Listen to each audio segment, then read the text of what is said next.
I don't. You're the true north? We're the true north. I feel like Washington's the true north. Tyler's the king of the north. I'm actually. the king of the north. And the king Okay, of the you are. country. You're definitely more north than me, but like you definitely don't get the temps. Oh, lock it When down. you get negative 35 temps and negative 50 wind chill, we can talk. That's not a competition. That doesn't happen. I'm chilling with the summers out here. Yeah. Like who can freeze more is not a competition. Right. Nah, it is. Yo, welcome to the Alumni podcast. This is JM, my man T from the Congo is here. Right. And we have a very, very special guest today, Maya from Israel. I'm just playing. Maya, what's your last name? Feldman from Israel. From Israel. Feldman. Feldman. Awesome. How are you, Maya? I'm good. How about you guys? Chilling. Just came back from New York City, like I just mentioned, off air. Blew my mind. LA sucks. I don't know how you guys. You're converted that quickly? Wow. Yeah, man. It was pretty easy. Like I was like, wait a second. Was it the food? What was it about it? Here's what it was. I would be like, taking a taxi somewhere or like, going somewhere. And then the taxi drivers were like, yeah, this is a financial district. This is where the Constitution was basically made. Like, and then like I'd walk down to like the Empire State and I did Top of the Rock and I just like was around Manhattan, went to Central Park, and I'm like, there's nothing like this in Los Angeles, and everything is central, and it's cool. Like it's just awesome. I don't know. I get it. I'm a New Year's baby, and not like New Year's like Times Square or anything, but I have friends that were living in New York, especially in my early to mid 20s, and I used to go all the time. Like, wow, yeah. I was looking for jobs when I first got to Minneapolis to like get to New York, and then I was like, cost of living. Yeah, it's expensive out there. I think average rent is like $5,000 or something. Yeah, that's hefty. You're a lawyer. You could do it, man. You're good.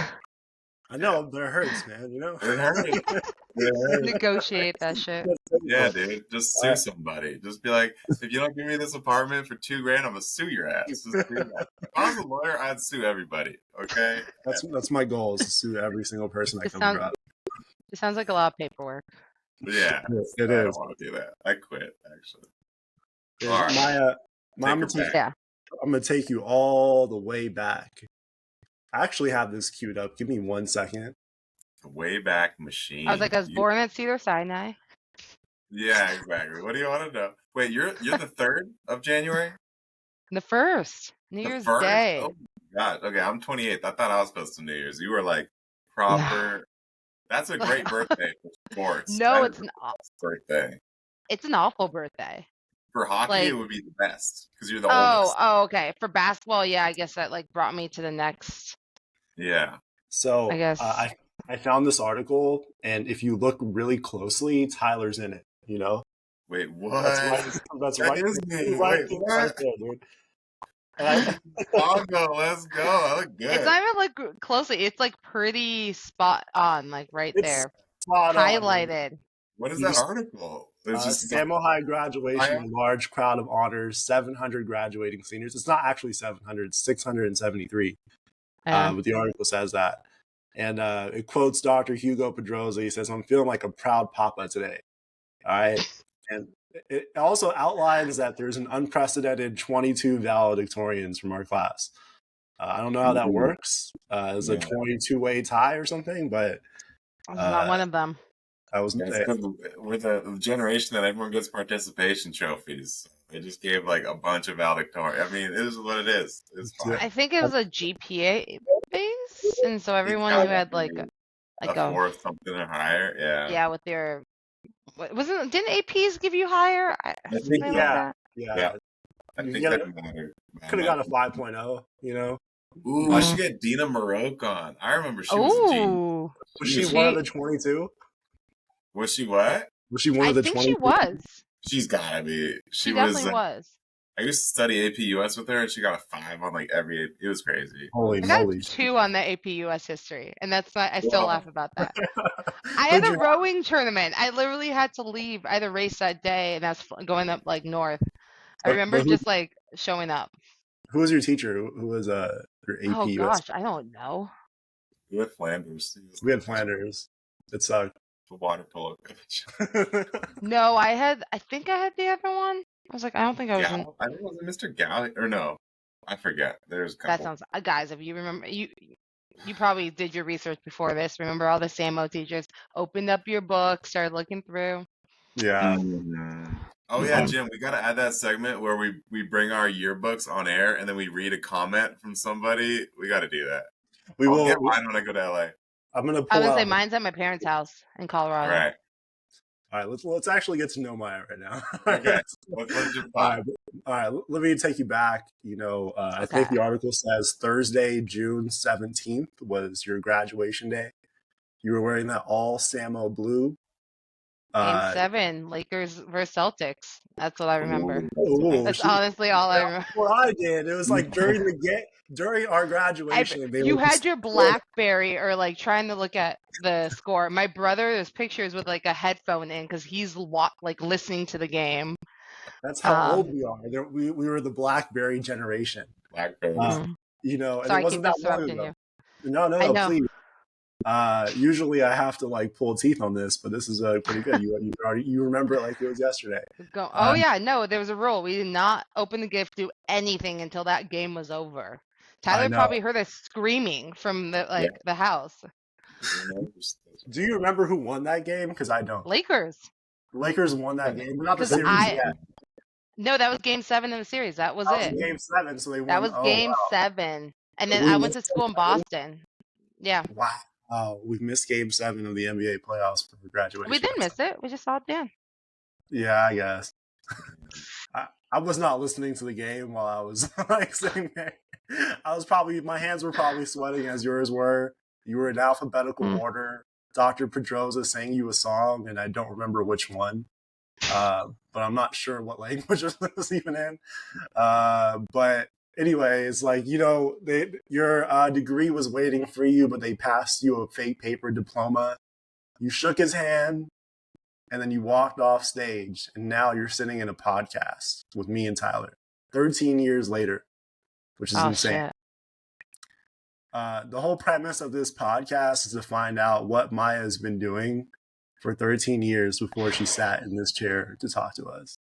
And I was just wondering if you could take us through everything you can remember, or want to mention. Oh, it's really, when you say 13 years, you look back and you're like, no, it hasn't. Yeah, it was a quick 13. It was. Gosh. Oh, hey.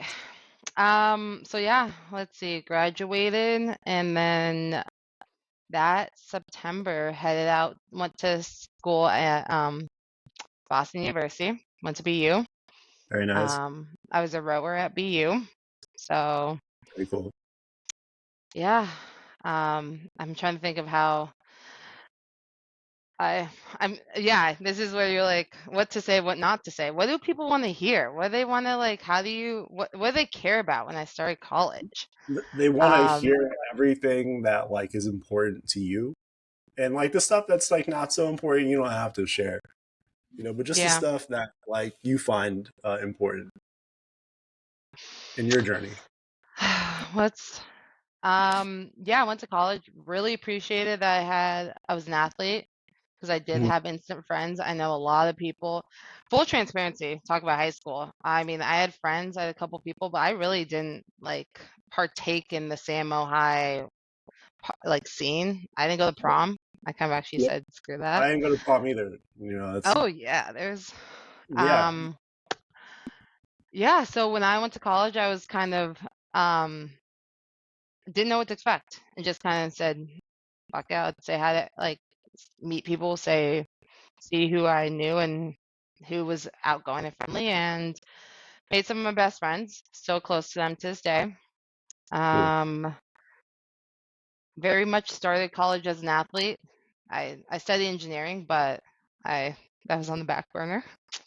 Paid for it a little bit, but got in and out in 4 years and with a mechanical engineering degree. So that was college. That's a success story, if you ask me. And some student loans. It's impressive to do that in 4 years because I feel like a lot of engineers end up taking Like 5 or 6 years, even I've seen. 6 years, and you were an athlete. So, I mean, Yes. what was your productivity and like time management during that? Because you got engineering is insane, and then you're doing it wrong. Gosh. I remember I have I had an image, of course, it comes up on your like yearly Facebook reminders. That was like my freshman year schedule, and it was a joke Yeah. because I also tore my like ankle up right before. Of course, yeah, Tyler's familiar with my ankle injuries, and I ended up having to go to like see the trainer every day. So it was like morning practice from like 6 to 8:30, classes from like 8 or 9:30 to 3 or 4.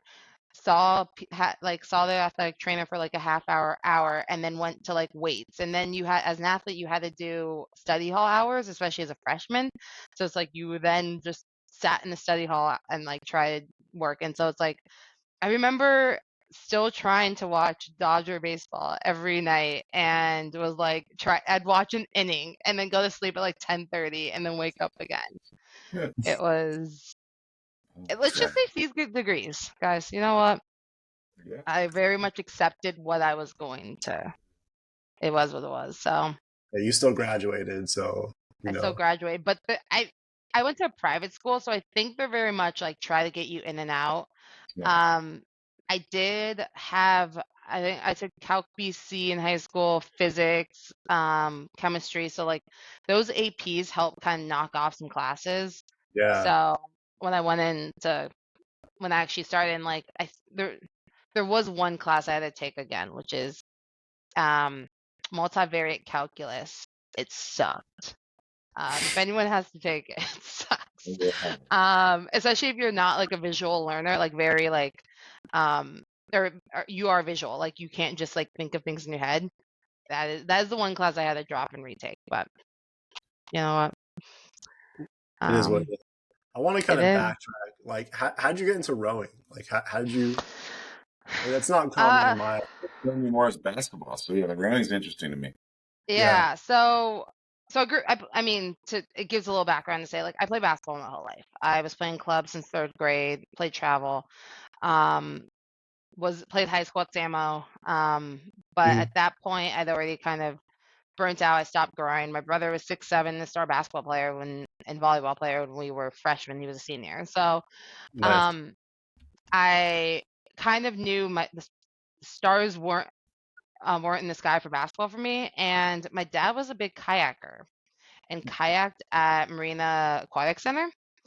And he would like in the afternoons, he would see the rowing coach there, and was like, "Hey, my daughter is tall." I mean, I was 5'8" since I was in like sixth grade, so my Nice. daughter's tall, strong, like. And so I did some summer camps when I was in middle school, and they were like, "You want to join now?" I was like, "No," but started doing it in high school, and so did volleyball, basketball, and rowing freshman year, and then it was pretty much just basketball and rowing, and then rowing.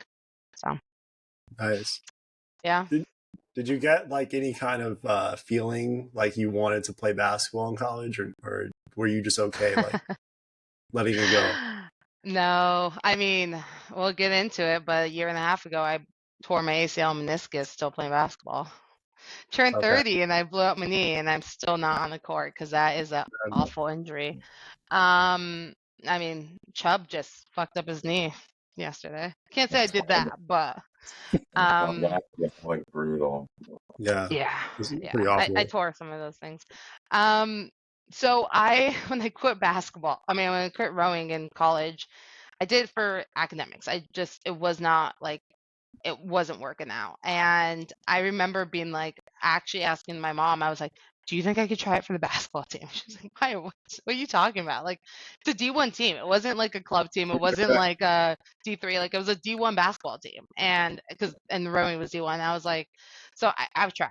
I've to this day, that's what I'd still play. So if I could.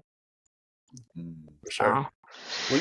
When you were balling up, were you just like at the YMCA, or like where were you at? You mean now or like when I screwed up my knee? Yeah. Because No. Well, when because before you got injured. Oh, because I also broke my foot at the YMCA in Santa Monica. Shout I out was in gonna high say I school. used to see you at the YMCA in high school. Yeah, I used to, or like middle school, high school. Yeah. Yeah. Back in the day, if you knew Thea Lumbergers, who I used to play with back then. Yeah. Nice. And Lily. Don't talk to Thea much, but still with Lily. But no, so in Minneapolis they have like adult women's basketball league. So it was organized basketball. It wasn't like just playing street ball. But I decided to literally have a 3-on-1 fast break. Like, what is wrong with me? Like, the first thing my brother says is play old person basketball. Yeah, play Post up old at the man three. ball. Yeah. Don't run down for defense. Kind of jog. Is he still playing much, your brother? He was a stud back in the day. He's still playing in leagues and stuff. So that's how, hence the old man basketball. Yeah. So. It's pretty awesome, actually. I was thinking about joining a league, an adult league, but I don't know. I'm a little out of shape right now. The first time you run up and down the court again, you're like, oh my God. Yeah, it burns. Like your lungs start burning.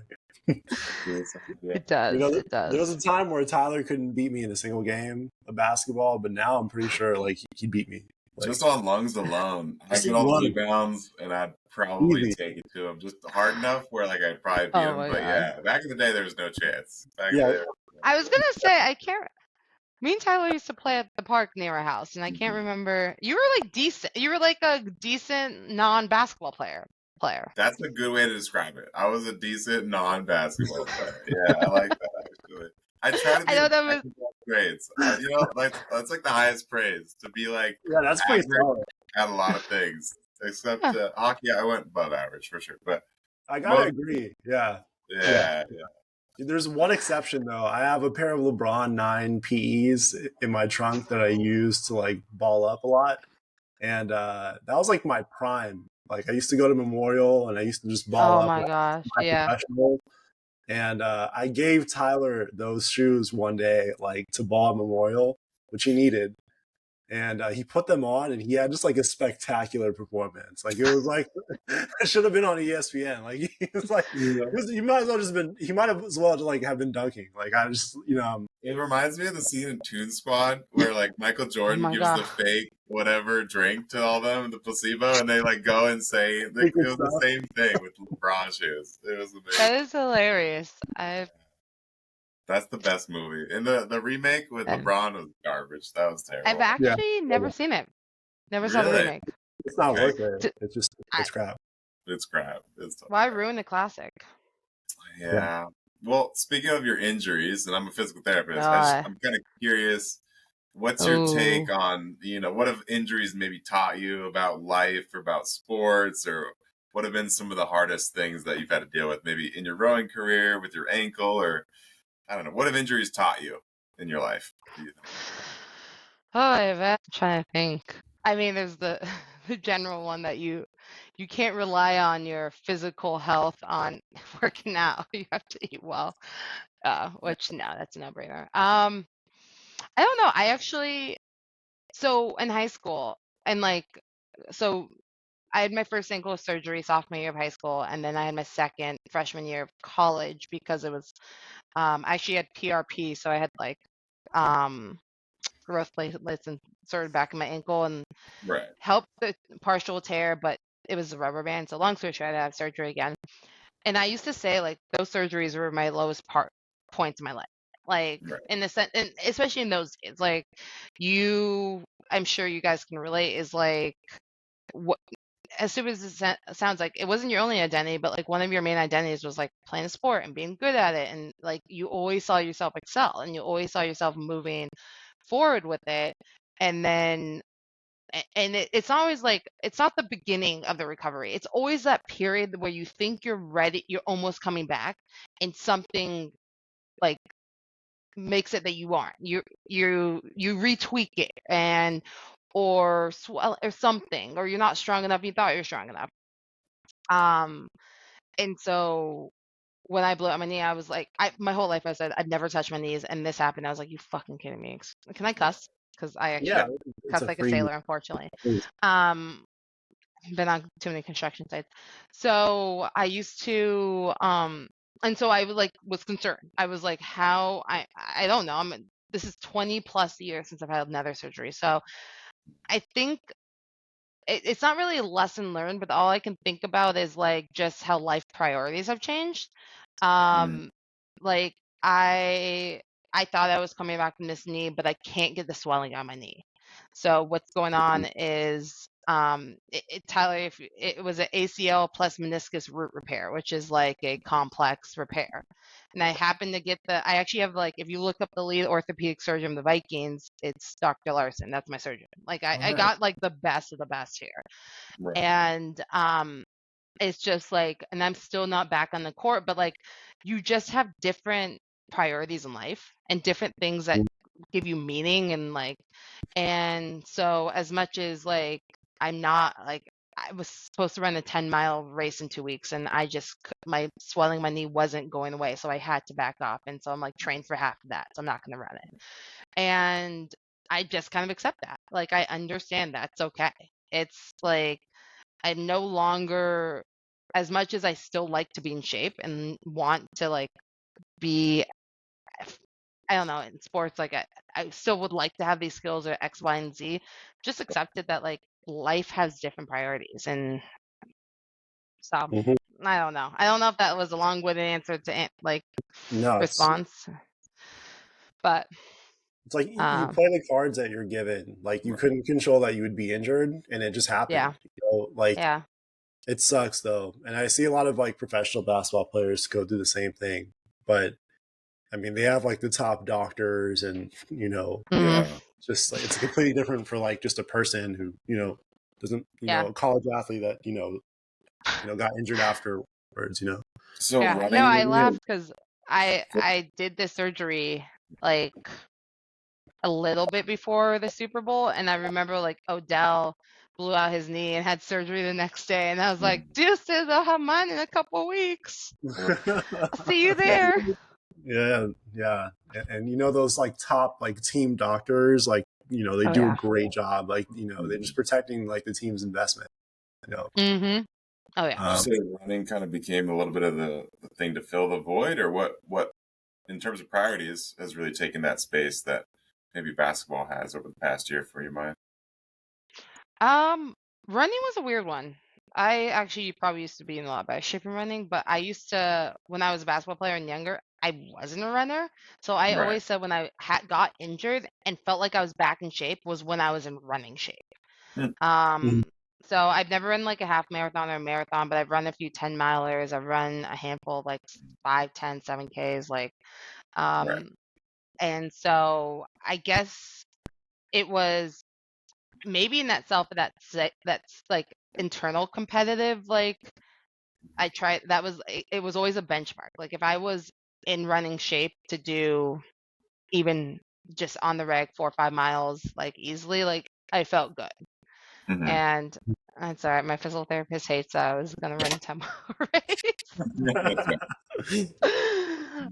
So I mean, as an adult, they're actually like, maybe not running, but I don't know. T, what's the best way to handle that type of knee injury? Like, what can Maya do? Wait, hold on. Let me also say I'm in twice a week, still a physical therapy like workout class. It's out of Twin Cities Orthopedic, and it's like athletic. It's like a personal trainer that like specifies in your workout. I mean, in your injury. That's not like senior PT. Like yeah, but Tyler Smith is. There's a million things. It's true. Top dog. If you tell me leg extension and leg press, I'm gonna shoot. That's all I do.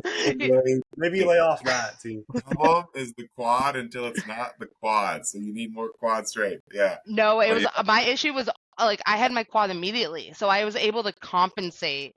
They were like, wow, you've activated your quad so quickly. You're on it. My progression was like this. It's just like, because it was quad activation right away. And then I was able, like, we would do lunges, and I was able to like bring my knee inwards to like, to mask actually working the knee and working like other things. So, okay, I'll let Tyler finish because as I keep interrupting him. Did What you have something else? called blood flow restriction therapy done Yes, where they put a yes, tourniquet on yes. you? That's really good. I did some research Yeah. on that in grad school, and I've always a big fan. It's like a training device, Jim, where you're training with a tourniquet on, essentially. So it's Mm-hmm. terribly painful, but it's super beneficial to maintain some, muscle while or you're mostly in Can't. disuse atrophy. So that's always a big one. But I don't know if you've done any probably like eccentric training or jump training yet.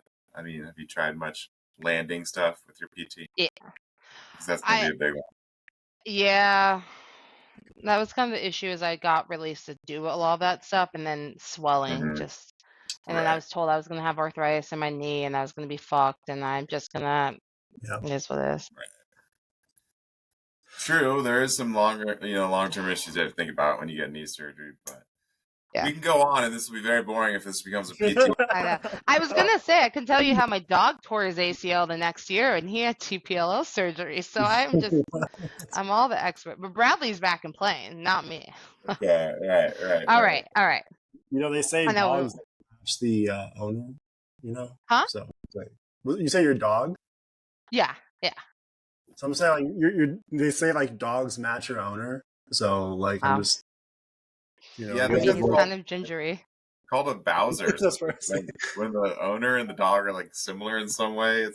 That's the word I've heard. Bowser. I don't know why, but yeah, I didn't know you had a dog. To be honest, that's cool. Yeah, 6 years as of yesterday. Okay. Awesome. So you graduated from college. You were rowing. You majored in mechanical engineering, and you started your career, right? Like you started at your first job. Can you take us through some of your work history? Because that's kind of like the premise of why me and T even started this. It was like, when people started their careers, how they started it. Was there a rough patch? Because me and T both had, kind of ebb and flow until we got it, right. So yeah, just share what you want. Yeah. So I concentrated I studied mechanical engineering, but I concentrated with like energy technologies. And I did like all solar internships. I knew I want to work solar internships in Israel. Shout out to Israel. And so when I graduated, I didn't think it would be that difficult. I was kind of in this weird place. I went to school in Boston. My parents had just moved to Colorado. I wanted to be back in California, but not really like a home base to interview from.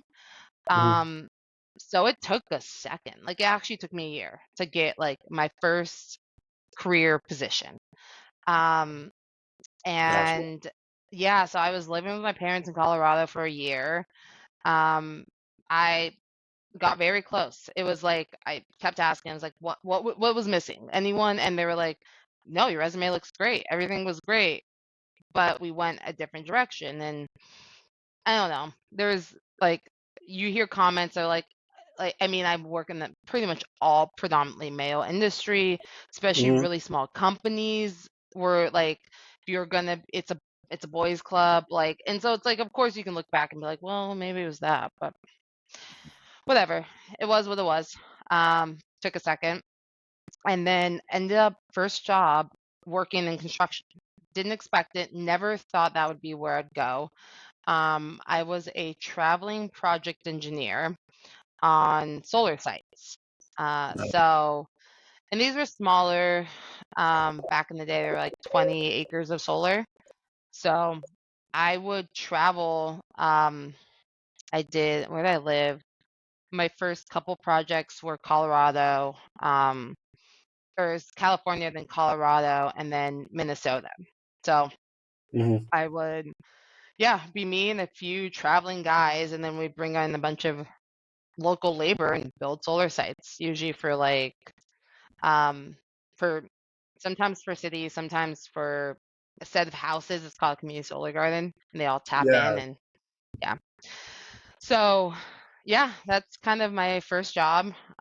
Did that for about 2 years. It was great being a traveling engineer because paid off those student loans, but I learned a lot about construction. Never. Like I remember walking into Home Depot off the bat and being like, asking, like, I played dumb on purpose because I was like, I'm a ditz. I don't know construction. I didn't know the difference between drill and impact. I didn't know what like a socket was. I knew nothing. Yeah. We went to AAA to do everything, and I didn't even know how to change my own oil. I mean, I kind of don't still, but that's a whole other story. I don't So think many very people much, do that. I know. Yeah. Especially where we grew up. Like here in the Midwest, everyone's like, "Oh, work on my own fucking car." I'm like, Right. "What you do?" We grew up in the soft ass West Coast. We're like, just get that shit. You pay for that, dog. You know, Yeah, literally. like I have AAA. How am I gonna change a tire? You know, that's crazy. No. Oh, my battery went out. I don't need someone to jump in. Call AAA. Come out. Yeah, you Like, just help call me. Hey, AAA. Like, dog. come on That's why now. you pay them. Don't Yeah, Yeah. poke. exactly. So, yeah, I got to Minnesota building some projects. I remember when my boss said, "Hey, Minneapolis," and I was like, "Huh? You fucking crazy." Like, no, I wouldn't. I don't know what this place is. I'm not. Does the He was sun like, even "Give it a shine chance." in Minneapolis? That's the Huh? question. Even Does the shine. sun even shine up there? I don't even know. It Like, does for or half the year. And I guess it was enough for them to justify the cost. I was like, okay. That's Yeah, so I came out here. I was building, let's say, more Minnesota. And I was like, if I'm in Minnesota, I'm living in Minneapolis. I had like an hour commute every morning. I had to be on set at like 5 a.m. And I was still like, I'm driving. I'm not going to live out there. yeah. Um, but it paid off because I liked Minneapolis enough that so Minneapolis has every professional sports team, like everything. And they have like because there's I guess the stat is like they have the most Fortune 500 headquarters per capita. Mm, So like Best Buy, Target, 3M's headquarters, General Mills, like some big names that have big money, they have to have things like nice restaurants and different I not amenities, I'm blanking on the word, but like mm, Some just luxury. luxuries. Yeah. right. Yeah. Luxuries that those people are used to. So it doesn't mean they live here full time, but they're gonna have to come in and so they have stuff here. And the cost of living is very, very cheap compared to LA, Boston, even Colorado, even compared to Denver. Um and so I was I was like, hey, let me give this a try. Um, and I decided to stay. I worked for 2 years for a rooftop like solar company, so not like home residential, but like schools and stuff. Hmm. Um, and just really small company, really tapped out. I also was like, there was some other things going on that I was like, all right, you guys look at me as like a glorified. I was labeled as a project manager, and I was like a glorified office manager, and I was like, I think I'm ready to go. I got it. And um and I knew of this big company here called Mortenson and big name. So they built Alliance Stadium. They built all of Oh, Minnesota sports arenas. Yeah, they built. It's public news, so I'm hoping I'll announce it. But they're about to build the new A stadium in Vegas. So their sports that's group cool. is like they Yeah. have some big names. Mm. Um, and then they have like federal. They have a Seattle office. They have a Portland office. They have a lot of like local offices that build big stuff too. But their solar group is like top three in the nation, and they're local. And so I said, yeah, I heard they're great. Let me give them a try. And they gave me a job offer within a week, but it meant I was traveling again. So yeah, relocated every 10 months and built big solar projects, probably 500-600 acre sites now.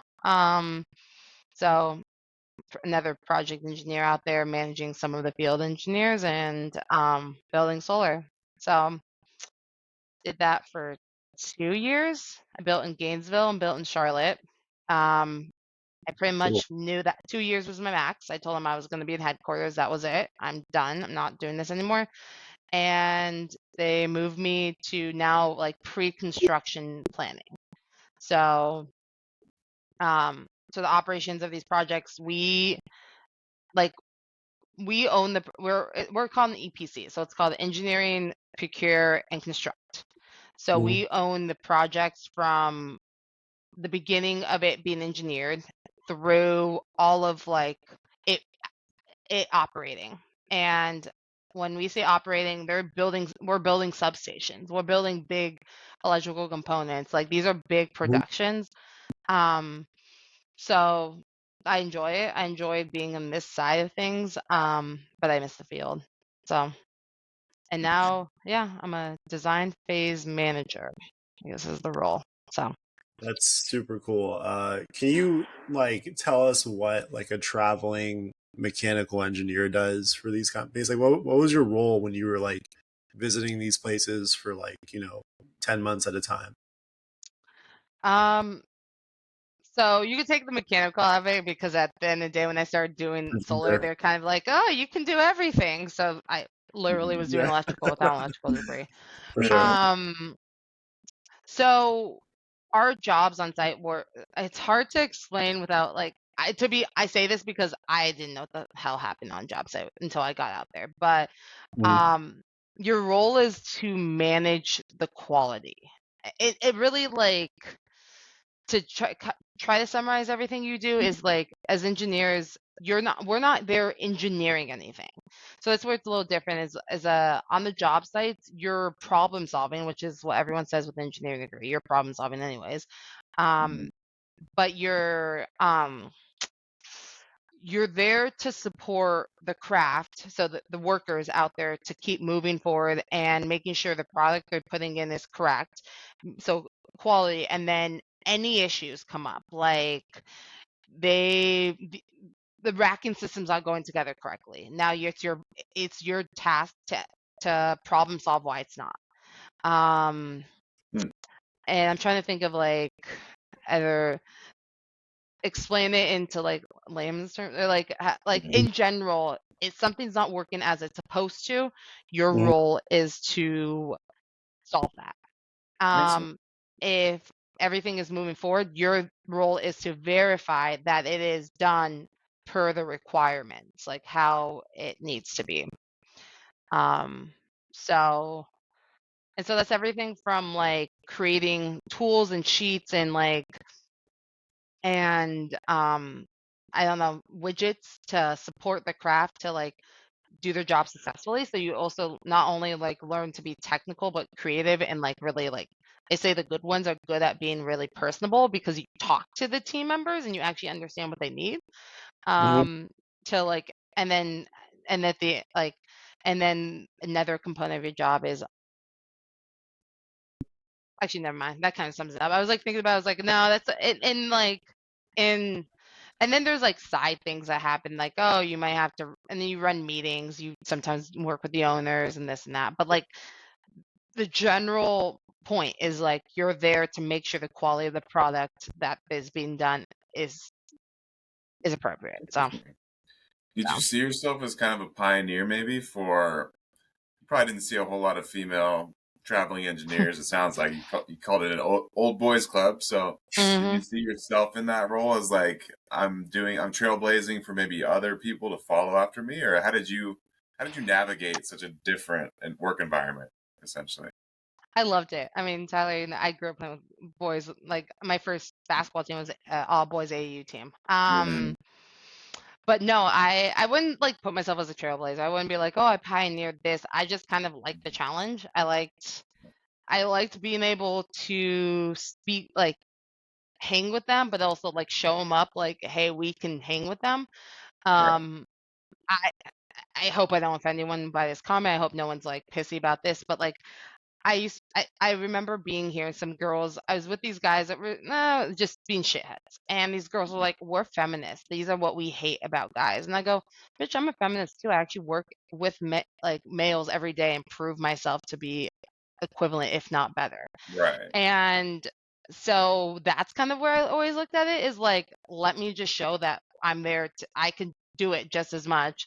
Yeah. And it's going to be just as good a product, if not better. And you're not here to question. Like when I first was traveling, and this is before I went to Mortenson. This is my first small company. I was running the job sites. My name was on the on the gates out front, like owners came in, they checked in with me, like, and I was like 24, and people were like, like I had the owners ask me like, how old are you? I know it's not appropriate, and I was like 24, like so like, and they're like, oh my god, and they're like, and everything's like put together. I'm like, yeah, it is. So it's like you just I have the mean, spirit of just going. Like you just, you know what I mean? Like some people like they get to a job and they're timid, but you just actually like, you're like, all right, what are we doing? Let's do it. Like, you know. Did you ever have kind of that imposter syndrome at your job, or do you always? I mean, as I have it now. Yeah, exactly. Right. I mean, yeah. I mean, I'm probably still at this point one of the only females in most of my meetings, and a lot of times on the younger side too. Not only the only female, but probably the youngest or one of the youngest. So yes. So I've had the imposter syndrome, of course, and then I've tried to just learn how, like, I've gotten where I've gotten, but then now just being, so I guess in the sense, trust my instincts, trust my gut, trust what I know, but also it's just that business, like, no, like, I feel like I can talk too much sometimes. So it's like learning, hey, don't not say anything, but speak up when you need to and learn. And like, if you are really the lowest in the totem pole and like a question is posed, like, no, you don't need to chime in and cut off like the VP about to start talking. But like if there's something that is really worth saying and it's not being said, like speak up. So I don't know. So when you first graduated and you started your first job, do you feel like school helped you or gave you the tools? Because you know, when I jumped into law, you know, like I learned so much by working, and you know, school became like my fundamentals. If we're making a basketball analogy, but you learn like in games like stuff, you know, like so like did school prepare you enough, or do you feel like you just picked it up by working, or how'd you get accustomed? So if I had an electrical engineering degree, I would have used it a lot more.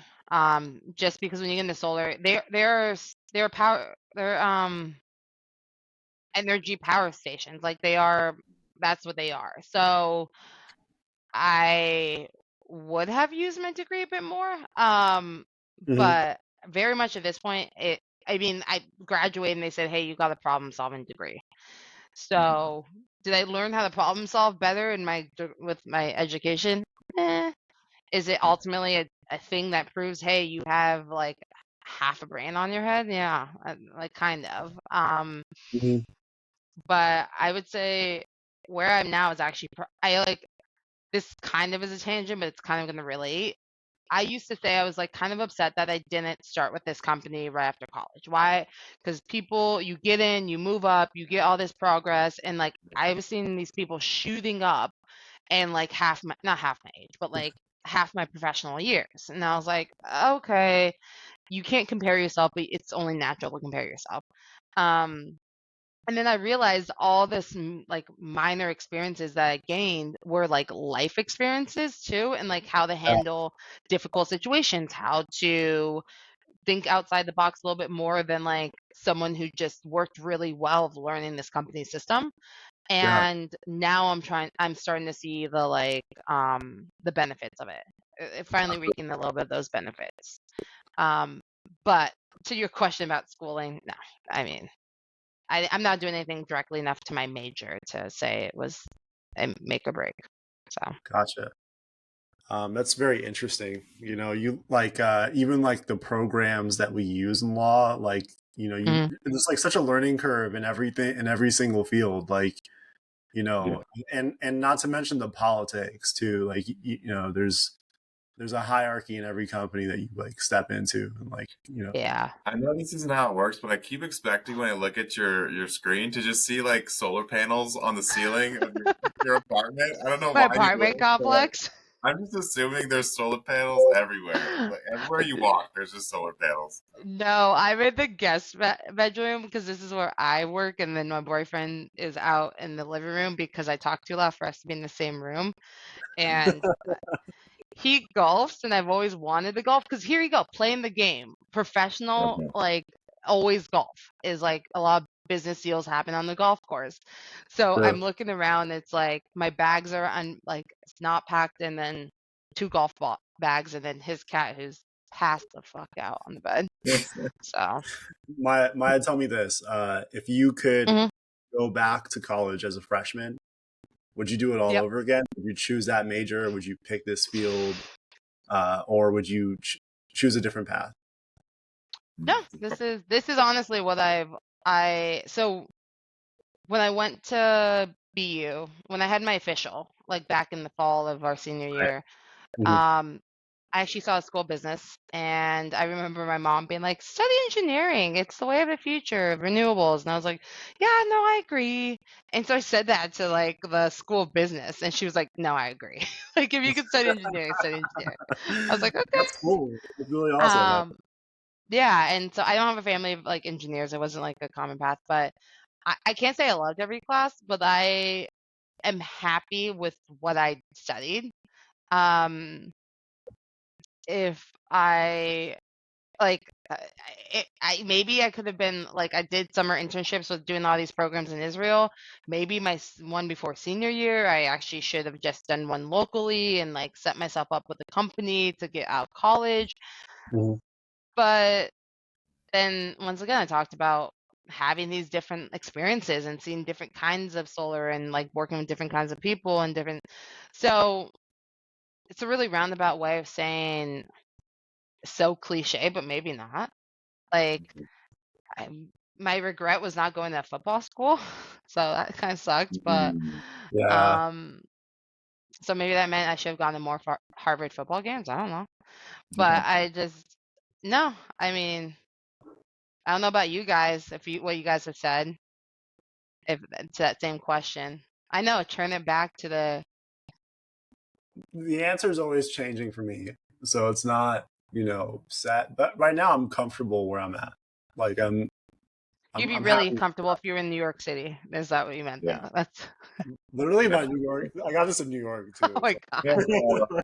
I've just become a New Yorker. Fully invested in New York. I love Oh it. my god, you're so cliche.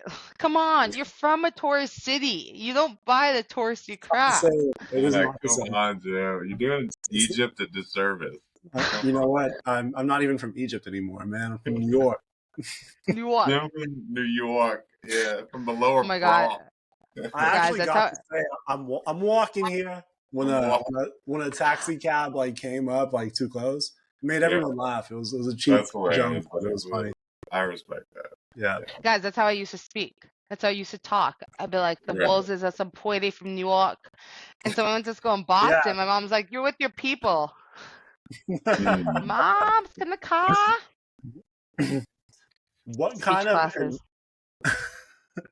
kind of advice would you give to a younger Maya Feldman in high school? Like in any direction in life. It could be school, work, relationship, whatever. You won't be married and having kids by 28. That was the goal. 28. Was that like the number you had in mind? No, why 28? I know. I was gonna. I don't know because I was like, oh, I want to be a younger parent than my parents were because they were like 32 and they had my brother 35 and they had me. So I was like, oh, I'll be successful and then I'll find my partner and this and that and then I'm like, at the end of the day, everyone who I know's parents. I don't know if this is true for you guys or not, but kind of a rule of thumb I've seen is like they met later in life, like later 20s, early 30s, who are still married, or they got married young but waited until their later 20s, early 30s to have kids, like, and so I kind of was like, okay, well, I'm on I'd that rather. same thing. Yeah, my dad was 40, I guess, when he had me. My mom was 39, and I think I like the old dad energy. That's like definitely what I'm going for. Like, I want to be like 37 and maybe have a kid. Like I like old dad energy. That's just like where I want to be. You know, That's like too funny, works dude. out better. I think you're right.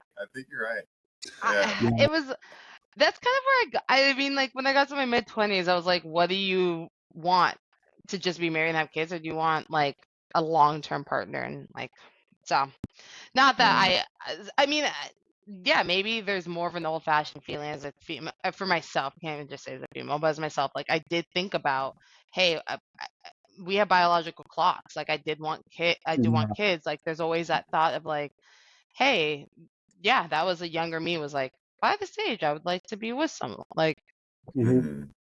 It's but women for sure. Like yeah, women, you know, that's why Tyler's saying old dad energy. But like Yeah. when we're like, young mom energy, like it's I would say, That's was pretty your mom great. this? Your mom's younger than your dad. Is she? Not Yeah, to get in she's your one. parents' details. Yeah, I was like, Yeah, she was 36 when she had my brother and 39 when she had me. So yeah, she was my still but mom over. was 39 when she had me too. That's crazy. Hey, that's respect, Joe. Yeah, Hey, that's solid, man. Congo, New York City Connect. Yeah, I guess we're like excluding Egypt from now on. Should yeah. We yeah. don't talk. Change your name, Jin from New York. I just do Yeah, that right now? There you go, just mid session. But no, for real, I guess if I shit, like if I would have bet $10 million when we were in high school or college, I'd be living in Minneapolis. I would have taken the bet. Like, right. um, there's opportunity. Like my boyfriend's CPG. Like there's an opportunity that like Arkansas is where he could live for a year, and I'd be like, you crazy. Like, I guess the younger self would say, just roll with the punches. Like Mm, things will that's be good. okay, and just kind of be open, because I always said I was New York. I thought I was gonna be living in New York, LA, like big city kid, and that's my personality still. And but like not middle America, not the Midwest, not like I didn't think my parents were moving to Colorado. Like it's just kind of like just roll with it. And Yeah. but most importantly, still have aspirations and dreams and like work hard. Like don't just be like, oh, I can just sit back and see what happens. That's not my personality. I know maybe that works for people, but Yeah. So we do have final segments, but before we jump to that, what's your aspirations in the next 10 years? Like, what do you want to married and accomplish? kids. Kidding. That was Sorry, I cut you 38. off. Go ahead. Even I kind of number. knew that was what you were going to say, but I'm like, 48, 58. There you go. Never. No. Okay, start over your question. Start it over. I won't cut you off. Start over. that can totally be your answer. Like, I'm not. No. Sorry. Oh, yeah. In the next 10 years, Maya, Okay. what do you want to accomplish? Like, what are your goals? What are my goals? Gosh, every year we have this. I have to meet with my boss and tell me the same things. You can give a real answer here. Like at work, I feel like you can't do that. Right. No, I get that. No, I mean like professionally, I of course want to move up and continue. I think honestly, moving up in my current company, it's kind of. But no, I mean, all jokes aside, I know I kind of joked about it, but no, it's truth. Like progression personally, and have like this is 10 years is like when I would have to have kids type of thing. And so it Yeah. is like I would like to accomplish that first family step of having kids and starting that aspect to that. And then and I honestly I think like when I think of aspiration goals, it does kind of relate to that, but it's like finding a way to be as successful as I can personally and professionally. Like having that family and being able to balance that, but also showing them like, hey, I will keep working hard as I can professionally um and succeed as I will. And so um I don't quite have that like, hey, I want to do this and own my own company and X, Y, and Z. Like um my current company is a family owned, so I like that. And so still kind of working up and being as successful as I can. But then, like I said, personally being as what I deem as successful. Maybe that's the wrong word to say because that is not appropriate for everyone's, like that shouldn't be every woman's level of success. But what I would like, and maybe that's not even my like maybe that's just adopting kids. Maybe that whatever that means of a family, but kind of developing more of that family. So. Yeah. I have to check myself a little bit because it is true. Like not everyone wants kids. Not everyone deems as successful. Like not everyone can have kids. So I think that you are able to define what you want, and I think that a lot of women will join you in that goal. So especially here, we do a segment where we kind of bring you back to who you were in high school, and since we were two witnesses to you in high school, we will both say what we remember about you. For me, I didn't have very many classes. I was like, I didn't know if I think, yeah. I only have one memory of bawling with you at the YMCA. And we were on the same team. And I just remember I gave you like the coldest dish to like end these like trash talking like jerks. And then you wetted it from like the corner. And I was just like super happy you did. And I think you had to go after that. But I was just like, dude, I don't even think I knew your name like at the time. But I was just like, dude, you're awesome. Like, I'm so happy this is being recorded so I could just take that clip and be like, hey, look, I used to be good at that. Let's make a for sure. Yeah. It was just like it was probably one of the best passes I've ever given to, and like it was just like it landed perfectly in your hands. You just like leveled your feet out, and I can tell you practiced it 100 times. So I'm like, dude. Can I say something so honestly? Yeah. I don't remember this at all. It's all good. It's all good. It lives in my memories, but you know. I love it. I love it. I was like, when he was like Jim, I was like, I know him, but I don't. Yeah, we never really the only memory I have of you, to be honest with you. But you know, it's a great memory. I love it. Yeah. I love it. Yeah. Yeah. I remember we were neighbors, obviously, growing up. You lived across the street from me on the same shoe street near Marine Park. Hopefully, not saying too much, but. Yeah, so that I don't live there anymore. Your parents still live there, right? Still do, I don't want to give up their address, you know. Somewhere in the greater Los Angeles area, there was a street, and me and Maya lived on opposite ends or whatever of the street. So I remember seeing you and your brother, you know, go to the park and play. And I do remember playing Guitar Hero one time. Back when like Guitar Hero was cool, it was like the first OG game of like a controller, it's a guitar, right? So I remember playing that with you, and I remember Barracuda, I think was the song for some reason. Like that was like the hardest song at the time. So I remember that. We used to go to Marine Park and play all the time, and you were always just a super athletic, super competitive person. You never like, I could totally see why you'd be at like peace in a job where it's all dudes. Like I could totally see you like own that situation just because the way you grew up so competitive and like. Yeah. It makes total sense. So also throw back to Jarrett Millet's grandparents living on that street for a second. Yes. And we lost him. This always happens, and this is why he's Tyler with the Congo internet. Because he's I was like, his internet shouldn't be that bad. And I'm like, oh, where he's at. He just wanted to like match my African heritage with his own. So he's just completely mad. He's not really from the Congo, whoever's watching this. Like he's just made it up. But he'll be back, you know, eventually. So you guys all lived on the same street. And also shout out to Jarrett Millet. I've known him since like, you know, elementary school. Really? Hope he's doing well. What is he up to? Yeah, no, no clue, but you know, we'll have him on. I mean, and while he's gone, do you recommend that we bring anyone else on? That you Jared know? Millet. I'm trying to think kind of who you guys also have overlap of connections with.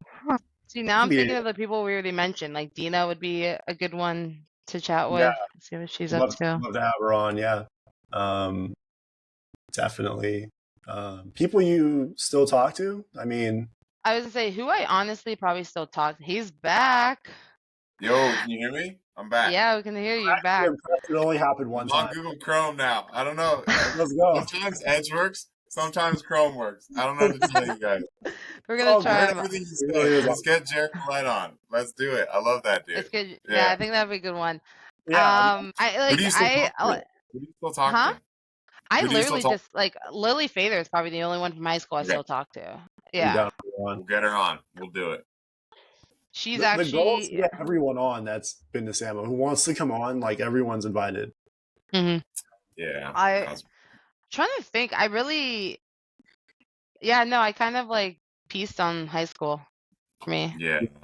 If you had to relive any of those years, freshman to senior, which would you want to wake up tomorrow and relive? I think freshman. Ooh.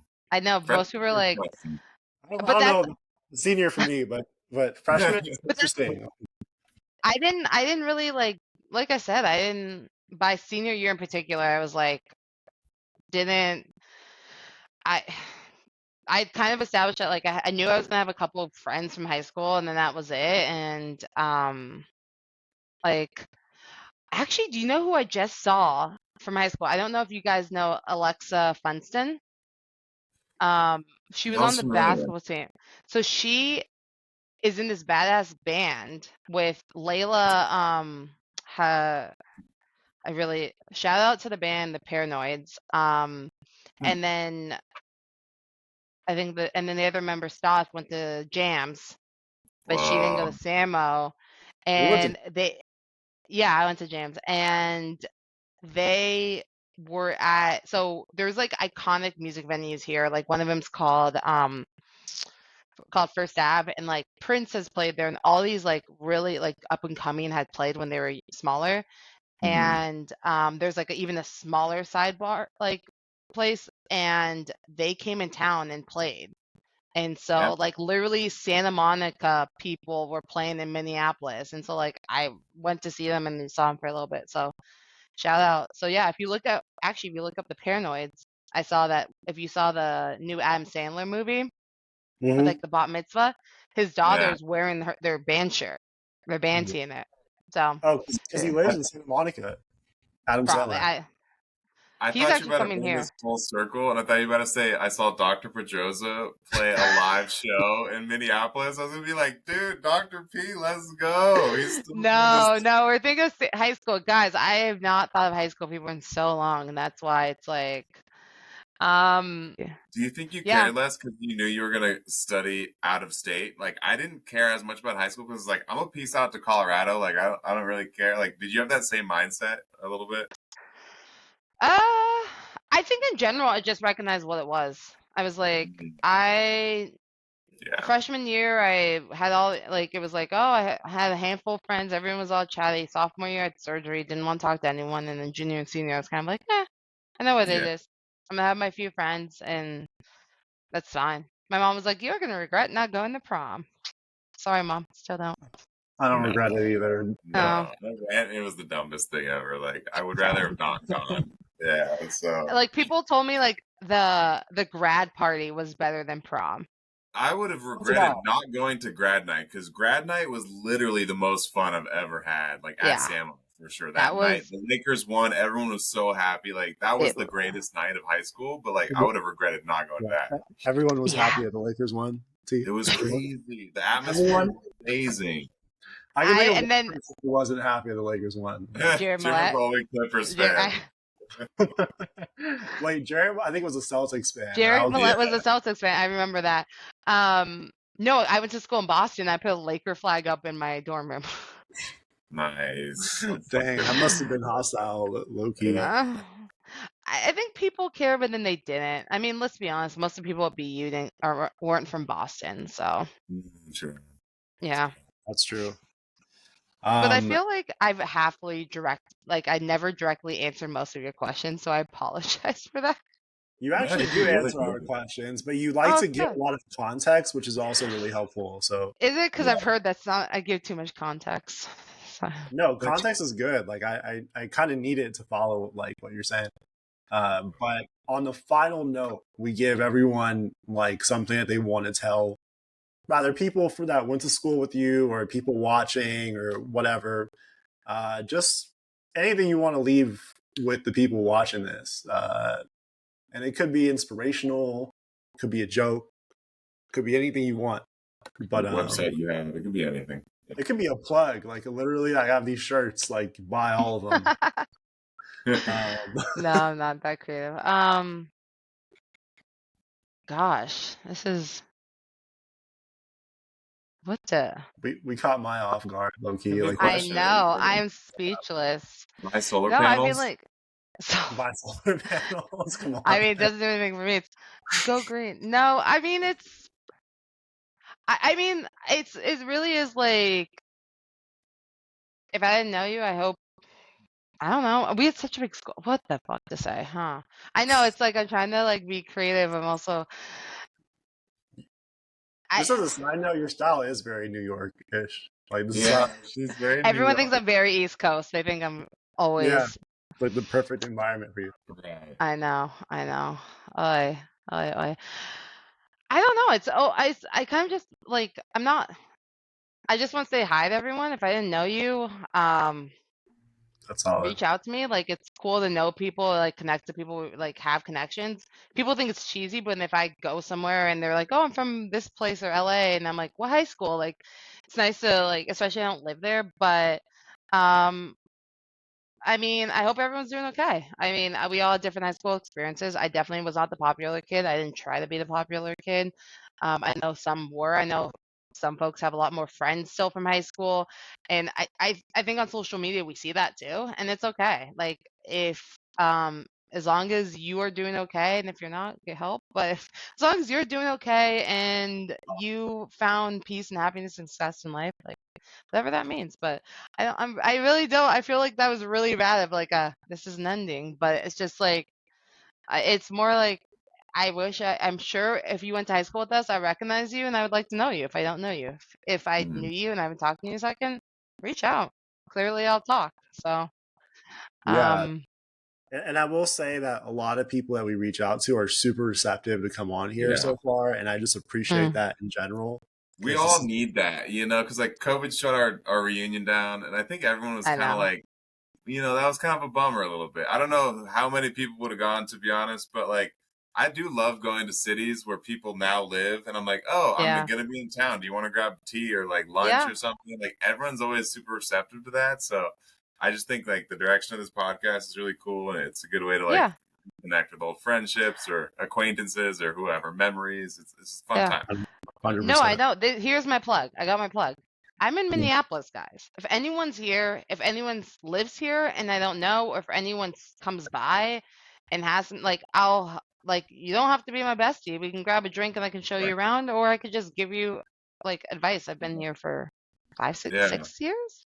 But no, it's nice to connect to people again. So no, it was appreciated. Clearly wasn't ready to be on camera. Thank you for being. You did a great job, and honestly, if I was like curious about like engineering and I was in school, I would completely listen to this and like leave with value. So I think that that's like really great. Are you also talking like the worst engineer? Because I knew I wasn't going to be an engineer. Let's be very clear. I am very, very much not an engineer, but if anyone has questions about solar panels, that's all that matters. I'm a good problem solver. Problem solver. There you go. And clearly modest. So thank you, Maya. No problem. Look at.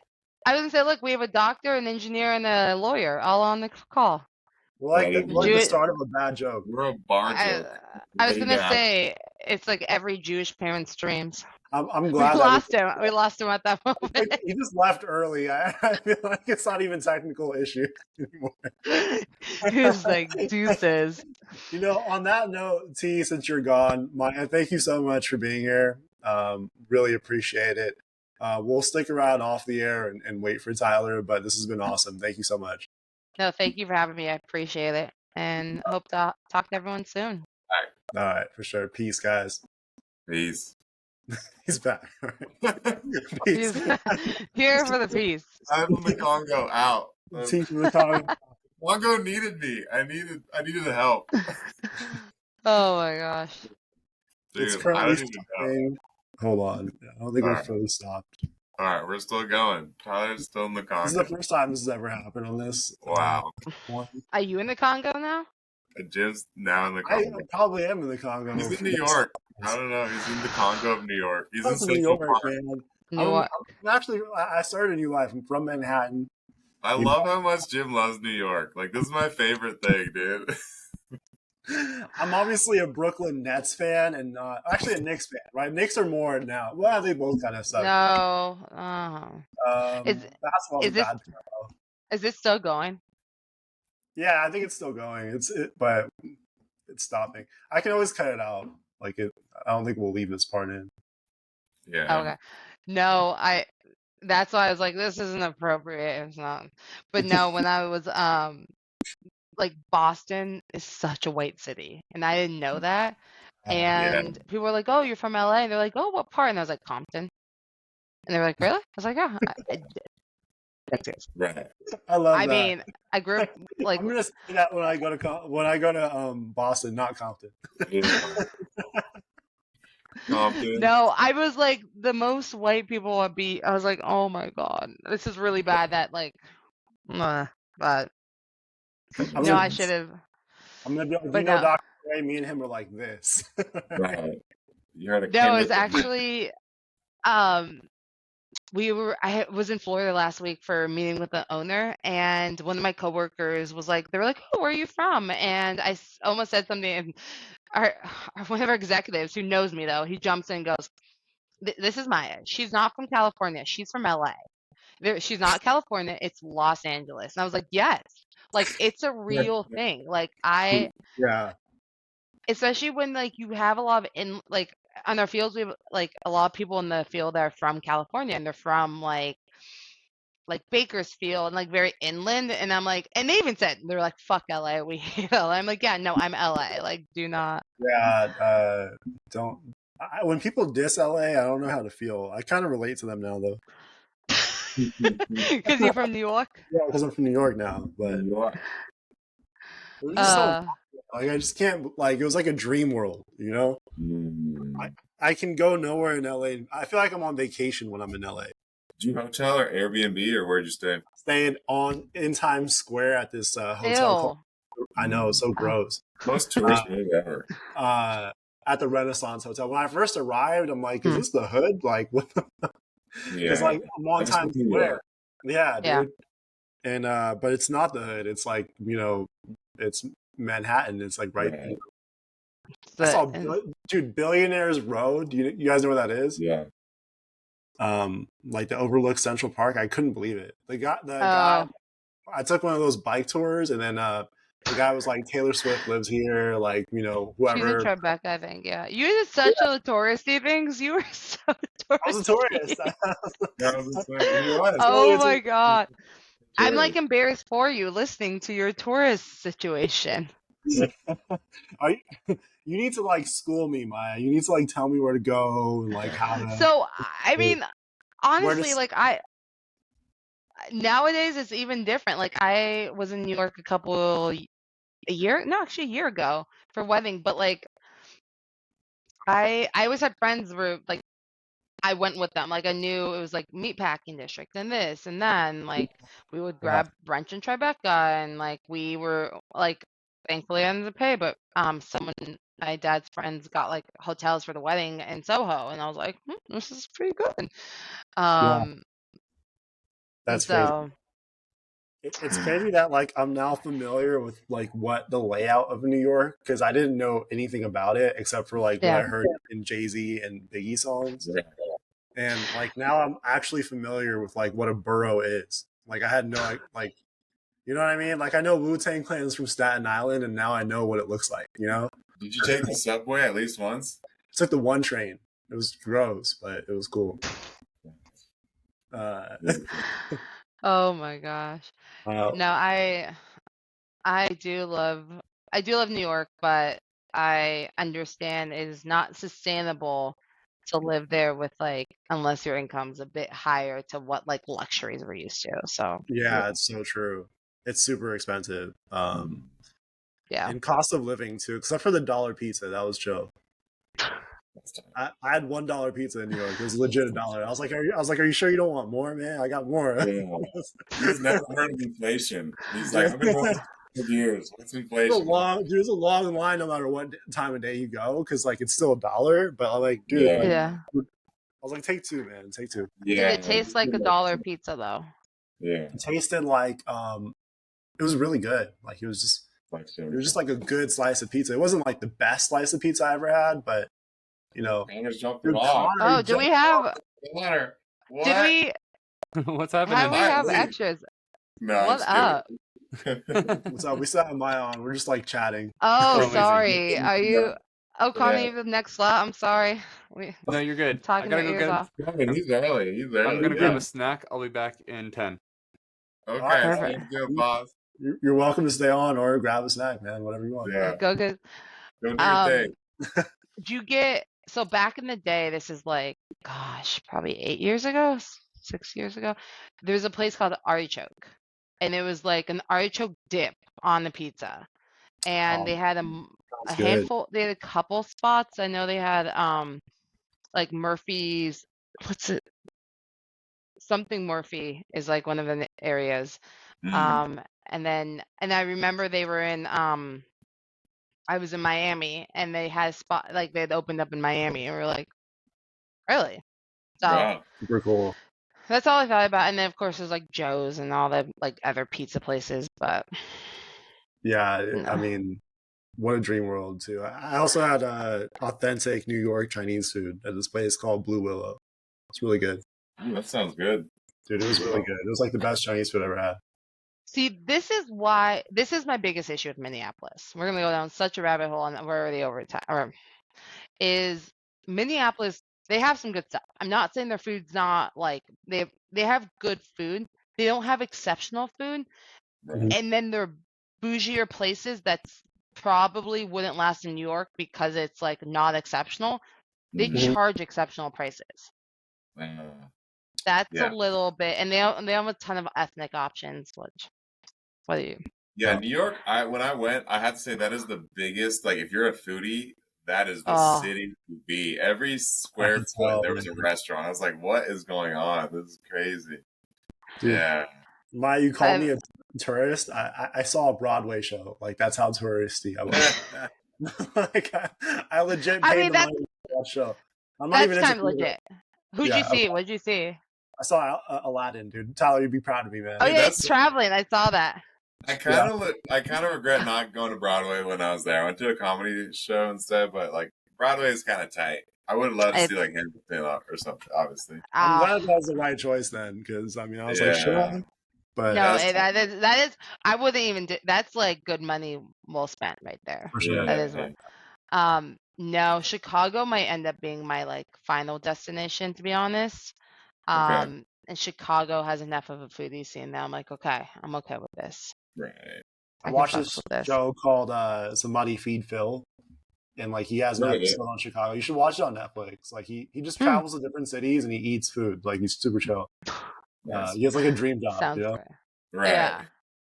But you should totally watch that because the Chicago. When I do go to Chicago, I'm just gonna go all the places that he went to. As you should.